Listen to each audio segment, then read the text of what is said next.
Well, it's been requested I show a little bit more about this particular board. Wish I had some better lighting in here to show it to you without showing you all the shadows. But basically, here's the board. And one of the questions is how do you program the board? So first of all, the chip has to be programmed first, and that will be done by Tyler or myself if you're buying these things from us. And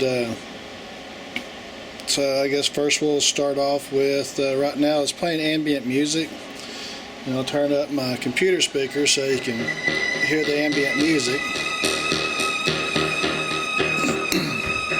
Now to adjust the volume, what's actually coming out of your speakers without having to adjust your speakers, you can actually use the number 1 button or number 2 button that's labeled to adjust the volume.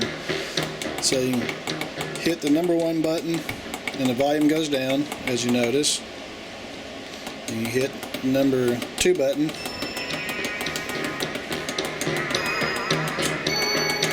volume comes back up.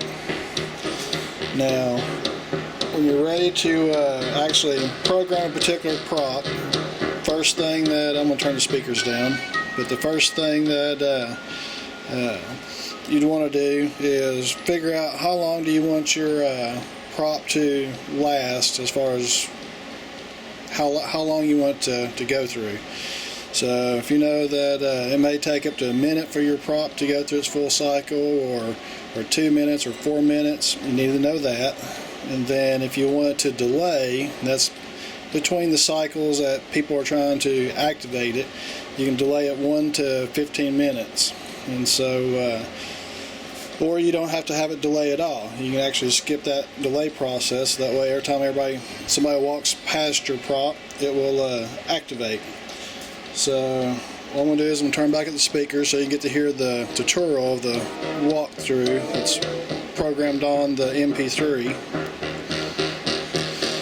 And so you'll take button number 3 and you'll hold it down for about 3 seconds.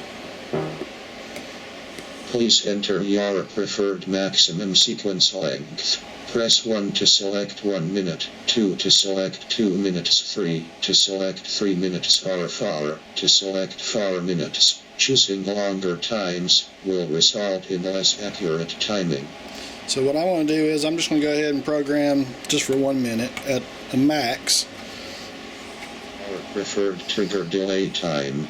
Press 1 to select 1 minute, 2 to select 2 minutes, 3 to select 4 minutes, and 4 to select 8 minutes. Times can be added together for a total of 15 minutes.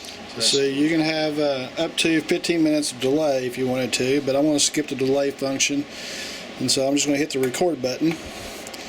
So now the way I've got this thing programmed is I can program up to a minute's worth of inputs, and then I have no delay. So what I'm going to do now, I'm going to hit the record button because I want to pretend that I'm activating one of my props. I'm going to spin it around a little bit so you can see the LEDs firing off. So I'm going to push down the record button, and then I'm going to hit the individual buttons to correspond to the relays. And then when you're through with the recording of it, just hit the record button, and that's pretty much about it. Now if you're wanting to test it without hooking up your PIR up to it, then here it's playing the ambient sound. Turn back up the speakers a little bit, and you can hit the number 4 button, and what that will do is it'll play the sequence that you wanted without you actually having to trip the PIR for test purposes. So turn this board back around so you can kind of see it. So I'm going to hit the number 4 button to resemble it activating the PIR. There's my track playing, and there's the relays flashing.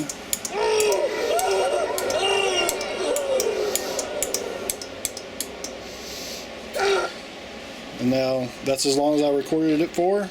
It goes right back to the ambient music, and now I can hit it right off the bat again because I don't have no delay in there. Now, if this was set to a delay, no matter how many times I press this number 4 button, it will not activate while it's in the delay mode. So that is about it as far as the programming fundamentals of it. You definitely need to pay attention to your PIRs when you get them. PIRs they vary, and if we're supplying the boards and the PIR and the cabling, we'll typically try to go ahead and have the cable already installed on the PIR. That way you know exactly how it's supposed to be hooked up. This particular model, the hot's on the left, the signal's in the center, and the negative is on the right if you're looking at the board like this. Other models, negative may be on the left, positive on the right, and your signal's in the middle. And then something like Parallax's brand, you actually have hot, negative, and signal, or vice versa, but signal is definitely on the far end instead in the middle like most other PIRs are. So when you're hooking it up, just pay attention to how we originally had it. Most PIRs will actually have it written on the back of the boards as far as hot, negative, and signal or out as it's labeled, but some of them do not. So what I'm going to do is I'm going to hook up the PIR just to show you how this works. And what we typically do is the PIR has such a range. I mean, it actually goes out like that, you know, real good range. So we limit the range by putting it into a piece of PVC pipe that we recommend doing. So you just stick inside a PVC pipe, you know, and of course you'll have to, you know, put some foam or something in there to keep the PIR straight. But right now I'm not going to worry about making it straight. I'm just going to hook it up.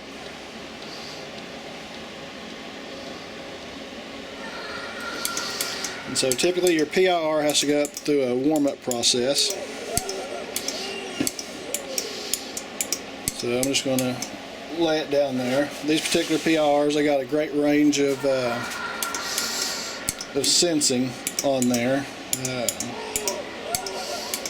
Some of them are good for 20 feet, some of them are good for 14 feet. You can actually adjust most sensors to detect a shorter distance or longer distance. So what I'm going to do now is just show you, pardon the mess, there's the PVC pipe with a sensor in it. And I'm going to walk away about 5 feet away from it and then walk out in front of it, and then you'll actually see the relays start tripping.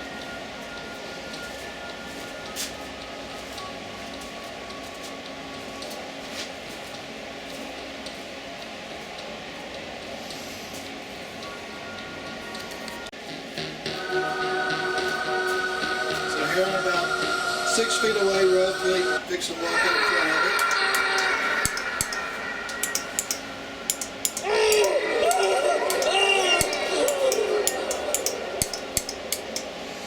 So you can see how well that works.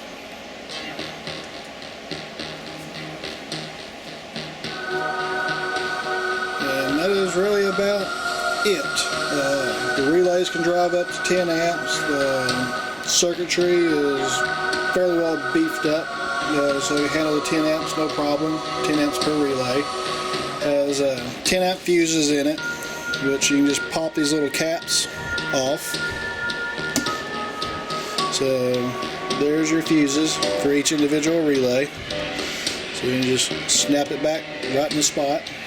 Very easy to change out. And if you have any more questions, I guess feel free to let us know. We'll be happy to show you some more information on it. So I'm just turning down the volume from the board. So let's see, no more music. Other than that, it takes 12 volt power supply. We do not offer the 12 volt power supplies just because typically somebody's got one laying around that they can put to good use, or there's thousands of them on eBay and other various websites you can get cheap. So that would just add to the shipping cost if we did it. So that was my hand waving in front of the motion sensor, setting back off the relays again. So that's about it. Also, let's just pretend I'm going to go ahead and program a more complex prop. Say for instance like the jumping werewolf that comes out of the bushes, which I know is going to be some people's project for this year. So I'm just going to show you a quick way to do it. Hit the record button, light comes on. 1, bushes fly open, hold the button down, keep the bushes open. 2, the prop jumps up. 3, I keep on just pushing 3 for the head movement, hit 4 to give it the arm movement. So, I mean, it takes 2 hands to do this. So now I'm going to let go of my arms and head, and now the prop goes back in and the bushes close. Hit the record button, and that's that. So, and then the show it played back again. Bushes open. Werewolf jumps out. And then the head starts thrashing and the arms will start thrashing. So there is 4 functions and 1 prop that you can do. So everything is turning back off. So and then of course if you just want to do say 2 groundbreaker zombies, that's real easy.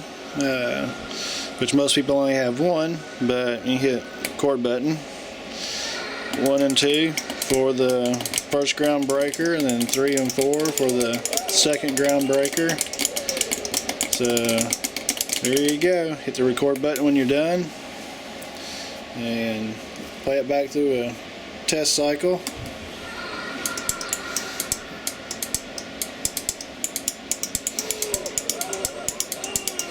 So there's your ground breakers that are jumping around. So I mean, this thing will hold, like I said, pretty much anything up to 12 amps. So you can run DC through it, AC through it. Relays are double throws, double pulls. So you have your common wire on the left, normally open in the center and normally closed on the far right on each one of the relays. So another neat function.